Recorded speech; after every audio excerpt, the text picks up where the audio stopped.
இப்போ தண்ணீர் விற்பனைக்கு வந்துட்டது. உலகத்துல 750 கோடி மக்கள், 2 விழுக்காடு தான் குடிநீர்.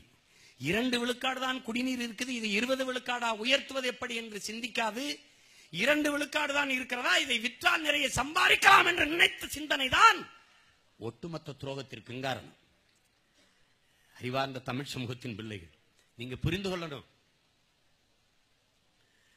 ஆஸ்திரேலிய பேரரசன் பில் மொல்லீசன், அவன் மலைக்காடுகளில் வாழ்கிற ஒரு பழங்குடியின தலைவர் பேசிட்டுக்கிறான். அதோ அந்த பண்ணையார் ஆழ்குழாய் கிணறை போட்டு டிராக்டர் எந்திரத்தை வைத்து உழுது ரசாயன உரங்களை தூவி வேளாண்மை செய்கிறார். அவருக்கும் மழை பெய்கிற காலம் வரை காத்திருந்து அதை குச்சியில் தரையிலே அப்படியே ஓட்டையை போட்டு அந்த ஓட்டைக்குள்ளே அந்த குச்சிகள் குத்துன துவாரத்துக்குள்ளே விதையை போட்டு பெருவரால் மூடி வேளாண்மை செய்கிற உனக்கும் அவருக்கும் என்ன வித்தியாசம் என்று கேட்கிறான் பில் மொல்லீசன். அதுக்கு அந்த பழங்குடி மக்களின் தலைவன் சொல்கிறான், என் அன்பு தம்பி தங்கைகளே, தாயின் மாரில் நாங்கள் பால் குடிக்கிறோம், அவர் அந்த மாற அறுத்து ரத்தம் குடிக்கிறார், இதான் வித்தியாசம் என்று சொல்கிறார். தண்ணீர் விற்பனைக்கு வந்து விட்டதும் அப்படித்தான். நீங்கள் எல்லோரும் நினைக்கிறீர்கள் தண்ணீர் தான் சுத்திகரிச்சு கொடுக்கிறான் என்று. யார் சுத்திகரிக்கும் போது பார்த்தது? சாதாரண தண்ணி போத்தல் மூடியை திறக்கும் போது டப் என்று ஒரு சத்தம் வருகிறது. ஏன்? எதனால் வருகிறது? எத்தனை லட்சக்கணக்கான கோடி குடிநீரை வித்துக் கொண்டு போறான். யார் விற்பவன்? யார்? எத்தனை ஆண்டுகளுக்கு உங்களால் விற்க முடியும்? யோசிச்சு பாருங்க. உங்களால் குளிக்காமல் ஒரு வாரம் வாழ முடியும், தண்ணீர் குடிக்காமல் ஒரு வாரம் வாழ முடியுமா? நீரின்றி அமையாது உலகு யார் யாருக்கும் வானின்றி அமையாது ஒழுக்கு என்று தமிழ் மறை பாடுகிறது. நீர் மனிதருக்கு மட்டுமான தேவைதானா? அனைத்து உயிர்களுக்குமான உயிர் தேவை இல்லையா? உயிராகாரம் இல்லையா? மனிதன் கடையில் வாங்கி குடிக்கிறான், ஆனால் யானையும் பூனையும் சிங்கமும் புலியும் கரடியும் மானும் மயிலும் சிட்டும் கொக்கும் எங்கு போய் குடிக்கும்?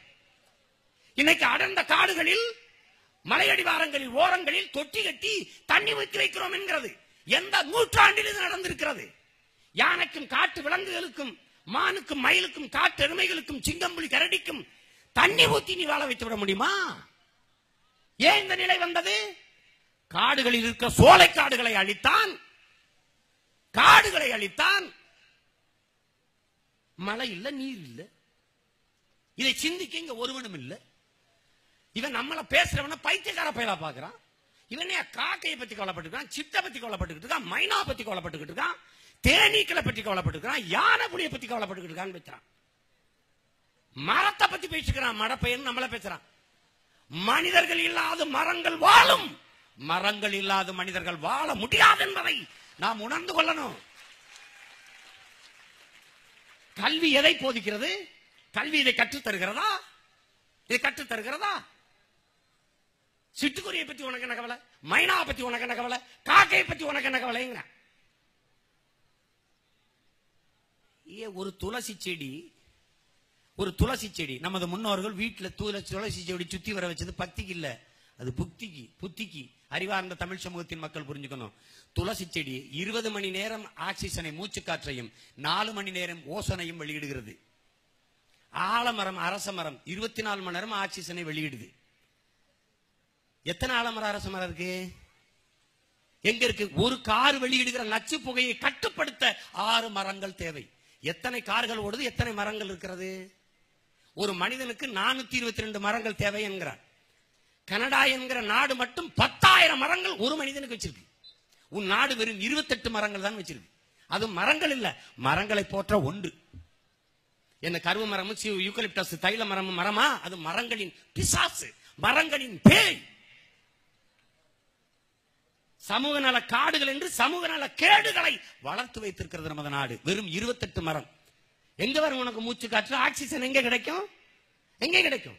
தொலைக்காட்சியில் உட்கார்ந்தா, அப்போது எனக்கு ரொம்ப மூச்சு திணறலாக இருந்தது, பங்கச்சு கஸ்தூரி வைத்தேன், நன்றாக சுவாசம் வருகிறது.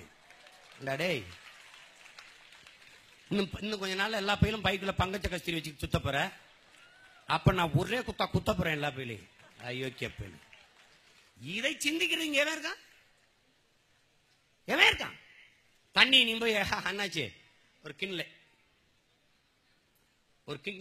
கொடுங்க, ஒரு அக்கோஃபனம் அவர் கொடுத்துருவா. அப்படி குடிச்சிட்டு சிட்டுக்குருவி மைனா வந்து அண்ணாச்சி அண்ணாச்சி அண்ணாச்சி ஒரு கிண்லே கொடுங்க, குடிக்குமா? காக்கா என்ன பண்ணும்? என்ன நினைக்கிறேன், காக்கைக்கு போய் போயிட்டு அந்த சீமா செத்து போவ. உனக்கு கருமாதிக்கு கத்த கூட காக்கா இருக்காது. எல்லாம் ஏன் வச்சுக்க நீ. காக்கை, சிட்டு, மைனா, கொக்கு என்று கருதாதே. அது இல்லாத உலகம் இல்லை என்று நீ புரிந்து கொள். என் அன்பு தம்பி தங்கைகளே, வேப்ப மரத்தில் எவ்வளவு பழங்கள், எல்லாம் வேருக்கு கீழே மரத்துக்கு கீழே விழுகிறது, ஒரு விதை முளைக்காது. ஆலமரத்தின் விதை அரச மரத்தின் விதை ஐர மீனின் சினை முட்டையை விட சின்னது என்கிறார் எங்க அப்பா நம்மாழ்வார்.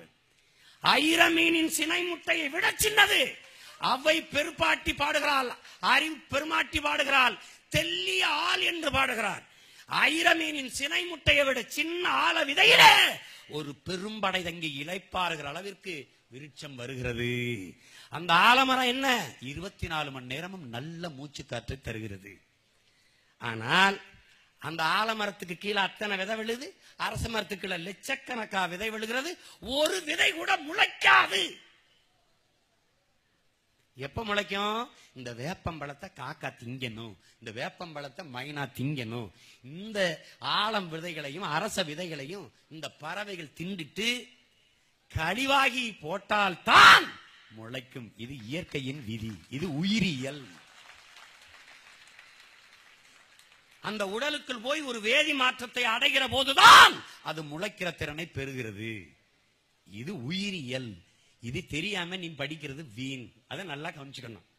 இப்ப என்ன நினைக்கிறான், இந்த காடுகள், மலை காடுகள் நம்ம பாட்ட நடல, நம்ம ஆத்தா அப்பத்தா நடல, அத்தனை மரங்களையும் நட்டது பறவைகள் என்பதை நாம் புரிந்து கொள்ளணும். காடு இல்லை என்றால் மழை இல்லை, மழை இல்லை என்றால் நீர் இல்லை, நீர் இல்லை என்றால் ஆறு இல்லை, ஆறு இல்லை என்றால் உழவில்லை, உழவில்லை என்றால் உணவில்லை, உணவில்லை என்றால் உயிரில்லை, உயிரில்லை என்றால் உலகில்லை. எனவே நீரின்றி அமையாது உலகு, யார் யாருக்கும் வானின்றி அமையாது ஒழுக்கு என்பதை நாம் புரிந்து கொள்ளணும். இதுதான் எங்கள் பெரிய தகப்பன் நம்மாழ்வார் பல்லுயிர் பெருக்கம் உயிர் சூழல் என்று நமக்கு கற்பிக்கிறார். ஆல்பர்ட் ஐன்ஸ்டீன் சொல்றான், 4 ஆண்டுகள், 4 ஆண்டுகள் தேனீக்கள் செத்து விட்டால் 4 ஆண்டுகள் கூட மானுட சமூகம் மனித இனம் வாழ முடியாதுங்கிறான். தேனீக்கு உனக்கு என்ன சம்பந்தம் இருக்கு? இவன் சொல்லுவான், அது என்ன தேன் இல்லாம நான் வாழ முடியாதா? தேன் இல்லாம நீ வாழுவ, தேனீக்கள் இல்லாம நீ வாழ முடியாது. நானும் எங்க அப்பாட்ட போய் கேட்டேன், அப்பா பூச்சியை கொல்ல. பூச்சியை ஏப்பா கொல்லணும்? பூச்சியை கொண்டுட்டா உயிர் பெருக்கம் எப்படி?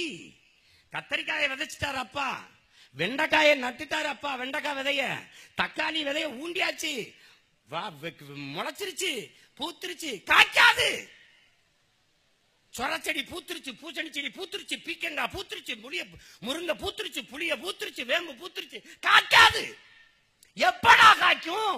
இந்த பூச்சி, இந்த தேனி போய் தேனை குடிக்க இந்த பூல உட்கார்ந்து மூக்குல இறக்கையில இந்த மகரந்தத்தை ஒட்டிக்கிட்டு பறந்து போய் அடுத்த ஒரு பூல உட்கார்ந்து இங்க இருந்த மகரந்தத்தை அங்கே கடத்தும் போது சூழ் கொண்டுதான் கத்தரிக்காய் காய்க்கும், வெண்டைக்காய் காய்க்கும், சொரக்காய் காய்க்கும், பூச்சணிக்காய் காய்க்கும், முருங்கைக்காய் காய்க்கும், நெல்லு விளையும் என்பதை அறிவார்ந்த என் தம்பி தங்கைகள் புரிந்து கொள்ளணும். எனவே உயிர் பெருக்கத்திற்கு இந்த பூச்சிகளை விட்டால் வழி இல்லை. நீ நினைக்கிற அது செத்தானு, நீ அப்புறமா செத்துருவ.